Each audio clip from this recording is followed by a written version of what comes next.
Hello everyone. Today we will going to discuss about constructor in Java. A constructor is a block of code similar to the method. Constructor block of code होते हैं जो कि method की समान होते हैं. Constructor को कुछ इंपॉर्टेंट पॉइंट्स के थ्रू समझा जा सकता है. लाइक जो क्लास नेम होती है वही कंस्ट्रक्टर का नेम होगी. कंस्ट्रक्टर में कोई भी रिटर्न टाइप स्पेसिफाई नहीं होता है, इवन वॉइड भी नहीं. यानी कि कंस्ट्रक्टर का कोई रिटर्न टाइप नहीं होता है. मेथड का रिटर्न टाइप होता है बट कंस्ट्रक्टर का नहीं. इसका मेन काम है ऑब्जेक्ट को इनिशियलाइज करना. किसी भी ऑब्जेक्ट को इनिशियल वैल्यू देने के लिए कंस्ट्रक्टर का यूज़ किया जाता है.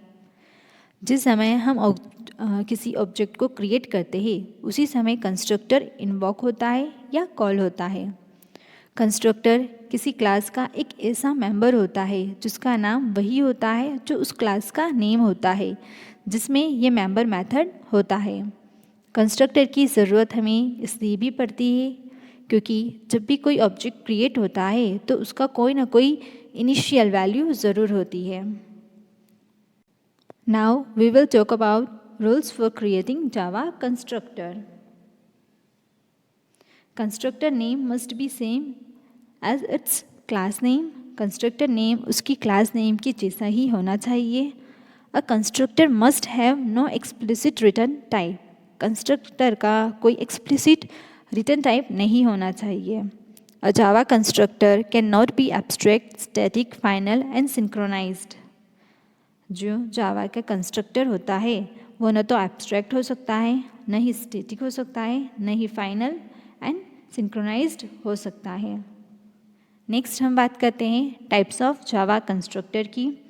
जावा के अंदर दो तरह के कंस्ट्रक्टर अवेलेबल होते हैं. फर्स्ट होता है डिफ़ॉल्ट कंस्ट्रक्टर, सेकेंड होता है पैरामीटराइज्ड कंस्ट्रक्टर. अब डिफ़ॉल्ट कंस्ट्रक्टर क्या करता है? डिफ़ॉल्ट कंस्ट्रक्टर को एम्प्टी कंस्ट्रक्टर भी कहा जाता है. इसमें कोई भी आर्ग्यूमेंट पास नहीं किया जाता है या इसमें आर्ग्यूमेंट नहीं होते हैं. और अगर हम कोई कंस्ट्रक्टर डिफाइन नहीं करते हैं तो अपने आप ही डिफ़ॉल्ट कंस्ट्रक्टर को कॉल हो जाता है. डिफ़ॉल्ट कंस्ट्रक्टर को हमें अलग से कॉल करने की ज़रूरत नहीं होती है. अगर आपने कोई प्रोग्राम क्रिएट किया है उसके अंदर अगर आपने डिफ़ॉल्ट कंस्ट्रक्टर को नहीं भी बनाया है तो वो क्या होता है, ऑटोमेटिकली कॉल हो जाता है. नोट करने वाली बात ये है कि अगर क्लास के अंदर कोई कंस्ट्रक्टर नहीं है तब कंपाइलर ऑटोमेटिकली क्या करता है, एक डिफ़ॉल्ट कंस्ट्रक्टर क्रिएट करता है. और इस डिफ़ॉल्ट कंस्ट्रक्टर को क्रिएट करने का वक्त जो वर्क होता है वो होता है हमारे कंपाइलर का. अब हमारे माइंड में आ रहा होगा कि डिफ़ॉल्ट कंस्ट्रक्टर बनाने का पर्पस क्या है. What is the purpose of default constructor? Default constructor object को डिफ़ॉल्ट वैल्यू प्रोवाइड करते हैं, like 0, null, depending on its type, कि हमने किस टाइप का क्या बनाया है, किस टाइप का जो ऑब्जेक्ट है उसे क्रिएट किया है. अब हम देखते हैं इसके सिंटेक्स को. यहाँ पर स्क्रीन पर आपको दिखाई दे रहा है जावा डिफ़ॉल्ट कंस्ट्रक्टर. देन उसके नीचे दिया है हमने सिंटेक्स. इसका जो सिंटेक्स होता है वो होता है क्लास नेम. देन कंस्ट्रक्टर भी क्या है, एक तरह की मेथड है, तो इसके साथ में भी क्या लगाएंगे, हम पैरेंथेसिस का यूज़ करेंगे. जैसा कि आप देख रहे हैं स्मॉल ब्रैकेट का हमने यूज़ किया है. और कंस्ट्रक्टर की भी क्या होगी, अपनी एक बॉडी होगी. अब हम बात करते हैं कंस्ट्रक्टर के एग्जाम्पल की. In this example, we are creating the no argument constructor in the bike class. It will be invoked at the time of object creation. यहाँ पर हमने एक बाइक नेम की क्या की है, क्लास को क्रिएट किया है. क्लास नेम, जो क्लास का नेम है वो हमने दे दिया है बाइक 1. उसके बाद में एक डिफ़ॉल्ट कंस्ट्रक्टर किया हुआ है, क्रिएट किया है. आप देख रहे हैं यहाँ पर बाइक 1 लिखा है. इसके आगे न तो हमने कोई डेटा टाइप दिया है, न ही इन स्मॉल पैरेंथेसिस के अंदर हमने क्या किया है, किसी आर्ग्यूमेंट को पास किया है. तो ये क्या है, एक डिफ़ॉल्ट एम्प्टी कंस्ट्रक्टर है. देन इसकी बॉडी को ओपन किया है. कर्ली ब्रैकेट से हम क्या करते हैं, कंस्ट्रक्टर की बॉडी को ओपन करते हैं. देन वहाँ पर हमने स्टेटमेंट दिया है system out dot println. Bracket के अंदर दिया है बाइक इज क्रिएटर, जो कि क्या होगा, स्क्रीन पर डिस्प्ले होगा ये स्टेटमेंट, देन ब्रैकेट को क्लोज कर दिया है, यहाँ पर कंस्ट्रक्टर की बॉडी को क्या किया है, क्लोज किया है। देन ओपन किया है मैन मेथड को, public static void main string args, then main की बॉडी को ओपन किया है। अब यहाँ से हम क्या कर रहे हैं, डिफ़ॉल्ट कंस्ट्रक्टर को कॉल कर रहे हैं। जब भी हमें किसी ऑब्जेक्ट को क्रिएट करना होता है तब हम क्या करते हैं, न्यू कीवर्ड का यूज़ करते हैं, जिसके थ्रू हम क्या करते हैं, ऑब्जेक्ट को क्रिएट करते हैं। यहाँ पर बाइक1 किया है, बाइक1 क्लास का नेम है। बी हमने क्या लिया है, एक वेरिएबल को क्रिएट किया है आपने, इंस्टेंस वेरिएबल। देन न्यू के थ्रू आप क्या कर रहे हो, एक ऑब्जेक्ट को क्रिएट कर रहे हो। और बाइक1 क्या है, ये हमारा कंस्ट्रक्टर। देन मेन फंक्शन की बॉडी को क्लोज किया, क्लास को क्लोज किया। अब जैसे ही ये प्रोग्राम क्या होगा, रन होगा, तो हमारी स्क्रीन पर जो आउटपुट होगा वो इस तरह से अपीयर होगा, बाइक इज़ क्रिएटेड, जो कि हमने क्या दिया था, कंस्ट्रक्टर के इनसाइड हमने एक आउटपुट दिया था। हमने क्या की थी, वैल्यू यहाँ पर क्या की थी, प्रिंट करवाई, जो कि हमारी स्क्रीन पे क्या होगी, एज इट इज़ प्रिंट हो जाएगी।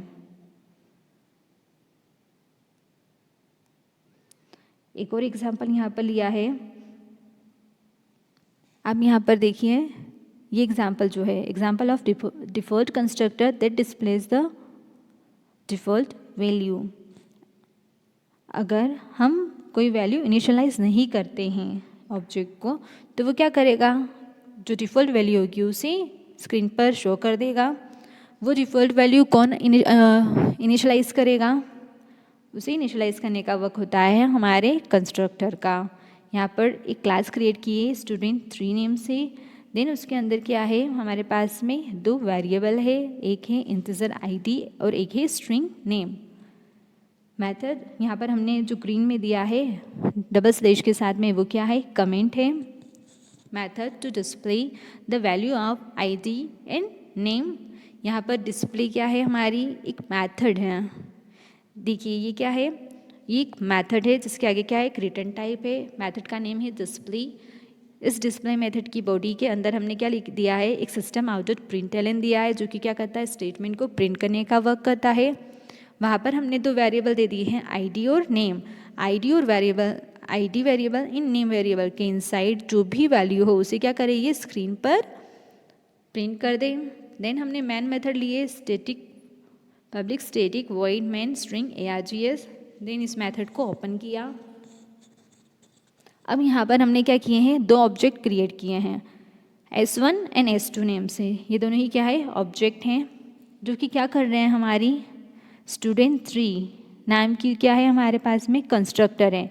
हमने कंस्ट्रक्टर अलग से नहीं बनाया है, बट क्या करेगा, हमारा जो कंपाइलर है वो क्या करेगा, बाय डिफ़ॉल्ट जो हमारी डिफ़ॉल्ट कंस्ट्रक्टर होता है उसे क्रिएट कर देगा। यहाँ पर हमने एक लाइन दी है, student3 S1 is equals to new student3। अब ये जो student3 है ये क्या है, हमारे मेथड है।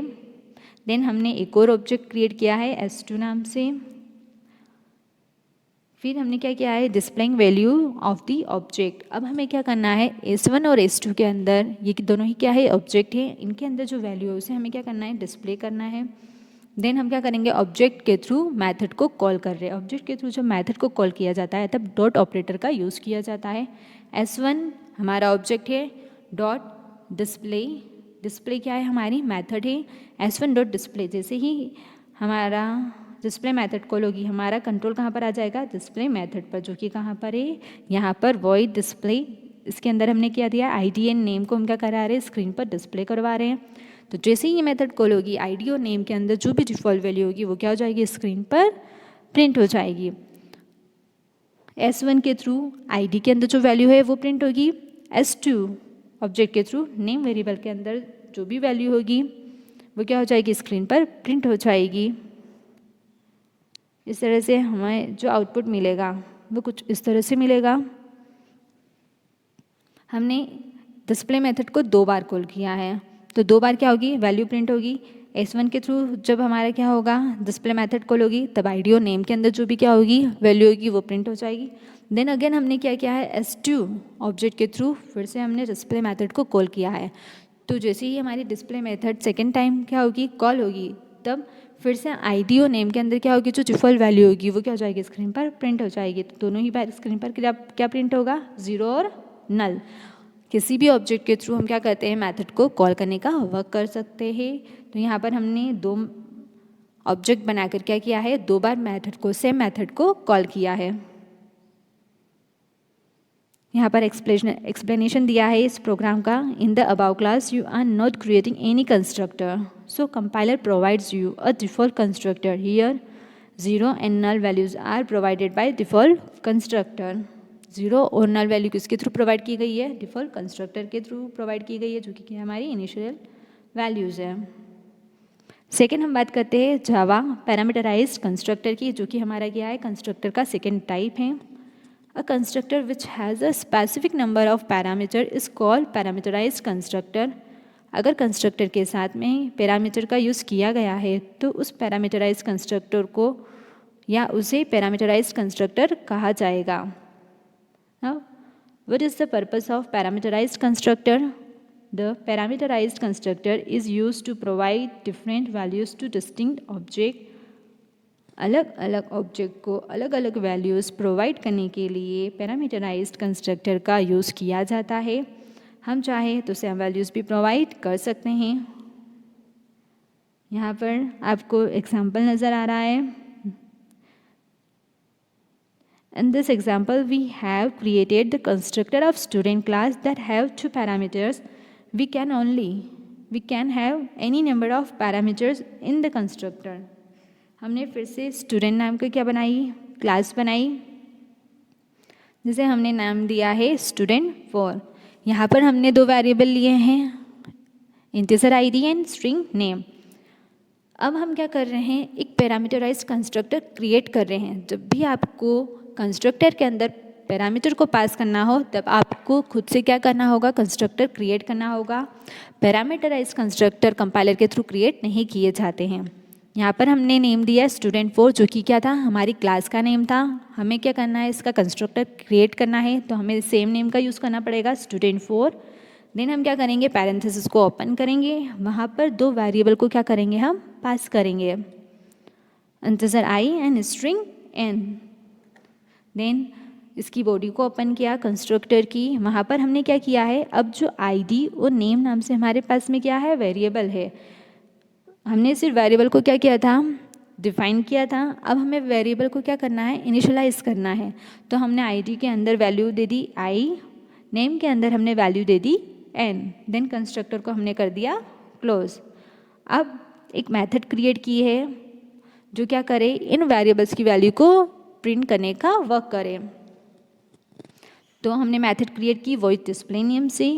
देन इस मेथड को ओपन किया, वहाँ पर स्टेटमेंट दे दिया। हमें क्या करना है, वैल्यूज़ को प्रिंट करवाना है, स्क्रीन पर डिस्प्ले करना है। तो हमें देना होगा system out dot println. Then हमें दो वेरिएबल जो कि थे हमारे पास में आईडी एंड नेम से, उन्हें हमने क्या कर दिया है, ब्रैकेट के अंदर लिख दिया है। तो क्या होगा, आईडी के अंदर जो भी वैल्यू होगी वो प्रिंट हो जाएगी, नेम नाम के वेरिएबल में जो वैल्यू होगी वो इसके थ्रू प्रिंट हो जाएगी। देन ब्रैकेट को क्लोज किया। अब हमने लिखा है public static void main string ARGS, जो कि हमारी क्या है, मैन मेथड है। इसे हमने ओपन किया। अब हमें क्या करना है, जो वेरिएबल्स थे उनकी वैल्यू को प्रिंट करना है। जो वेरिएबल्स की वैल्यू है वो कब प्रिंट होगी, जब हमारी डिस्प्ले मेथड क्या होगी, कॉल होगी। डिस्प्ले मेथड को कॉल करने के लिए हमें क्या क्रिएट करने होंगे, ऑब्जेक्ट क्रिएट करने होंगे। अब यहाँ पर हमने ऑब्जेक्ट क्रिएट किया student 4 S1 is equals to new student 4। हमारे पास में कितने वेरिएबल्स थे, जो हमारा पैरामीटराइज्ड कंस्ट्रक्टर है वहाँ पर हमने कितने पैरामीटर पास किए हैं, दो पैरामीटर आईडी और नेम से। तो अब जैसे ही हम क्या कर रहे हैं, ऑब्जेक्ट को क्रिएट कर रहे हैं, उसके बाद हम क्या कर रहे हैं, कंस्ट्रक्टर को कॉल कर रहे हैं। तो ये हमारी क्या है, पैरामीटराइज्ड कंस्ट्रक्टर है। तो जब हम कंस्ट्रक्टर को कॉल करेंगे तो हमें क्या करना होगा, उन पैरामीटर की वैल्यू को पास करना होगा। लाइक हमारे पास में फर्स्ट है आईडी, तो आईडी के अंदर हमने वैल्यू पास कर दी 111 एन। हमारे पास में क्या है, उसके बाद में हमारे पास में है नेम, तो उसकी वैल्यू हमने पास कर दी करण। देन एक और हमने क्या किया, ऑब्जेक्ट क्रिएट किया S2 नेम से। फिर से हमने क्या किया, कंस्ट्रक्टर कॉल किया, वहाँ पर हमने वैल्यू पास कर दी 222, नेम में हमने पास कर दिया आर्यन। अब जैसे ही क्या होगा, calling method to display the value of object. इन ऑब्जेक्ट के थ्रू हम क्या करेंगे, जैसे डिस्प्ले मेथड को कॉल करेंगे तो हमारे पास में आउटपुट क्या आएगा, फर्स्ट टाइम में हमारे पास में आउटपुट होएगा 111 करंट, सेकेंड टाइम में हमारे पास में आउटपुट जो प्रिंट होगा वो होगा हमारे पास में 222 आर्यन। इस तरह से पैरामीटराइज्ड कंस्ट्रक्टर का यूज़ कर क्या किया जाता है, ऑब्जेक्ट की वैल्यू को इनिशियलाइज किया जाता है और जो वैल्यू होती है उसे प्रिंट करवाया जाता है। आप यहाँ पर देखिए हमने वेरिएबल्स किस नेम से लिए थे, आईडी और नेम से, और जब हमने स्टूडेंट फोन नाम की क्या क्रिएट किया, कंस्ट्रक्टर क्रिएट किया, वहाँ पर हमने जो पैरामीटर पास किए हैं उनका नाम क्या है, आई और एन। आप चाहे तो वेरिएबल नेम और पैरामीटर नेम सेम भी रख सकते हैं, चाहे तो आप डिफरेंट भी रख सकते हैं। बस इनका क्या होना चाहिए, सीक्वेंस और डेटा टाइप सेम होना चाहिए। फर्स्ट आईडी है, फर्स्ट वेरिएबल हमारे पास में आईडी है तो उसकी वैल्यू हमारी किसके अंदर जाएगी, इंटीजर आई के अंदर जाएगी। सेकेंड वेरिएबल है हमारा स्ट्रिंग नेम, तो इसकी वैल्यू जो है वो किसके अंदर जाएगी, स्ट्रिंग एन के अंदर जाएगी। हमने जब मेथड को कॉल किया, कंस्ट्रक्टर को कॉल किया, तब हमने फर्स्ट दिया था 111, तो 111 किसके अंदर चला जाएगा, आई के अंदर चला जाएगा, और करंट किसके अंदर चला जाएगा, एन के अंदर चला जाएगा। देन हमने क्या किया है, जो हमारे वेरिएबल्स थे उन्हें हमने इनिशियलाइज़ किया। आईडी के अंदर हमने क्या इनिशियलाइज़ कर दिया, आई के अंदर क्या वैल्यू थी 111, देन नेम को इनिशियलाइज़ कर दिया एन से, एन के अंदर क्या वैल्यू आई हमारे पास में, करंट, तो वह वैल्यू किसके अंदर चली जाएगी, नेम के अंदर। देन हमने क्या किया है, आईडी और नेम को प्रिंट करवाया है सिस्टम आउट और प्रिंट एलन के थ्रू। तो आईडी और नेम के अंदर जो भी वैल्यू थी वो क्या हो जाएगी, स्क्रीन पर प्रिंट हो जाएगी, और इस तरह से हमारा जो आउटपुट होगा वो क्या होगा, जनरेट हो जाएगा। इस तरह से किसी भी प्रोग्राम के अंदर डिफ़ॉल्ट एंड पैरामीटराइज्ड कंस्ट्रक्टर का यूज़ किया जाता है। आई होप ये वीडियो आपके लिए यूज़फुल रहा होगा। Thank you so much.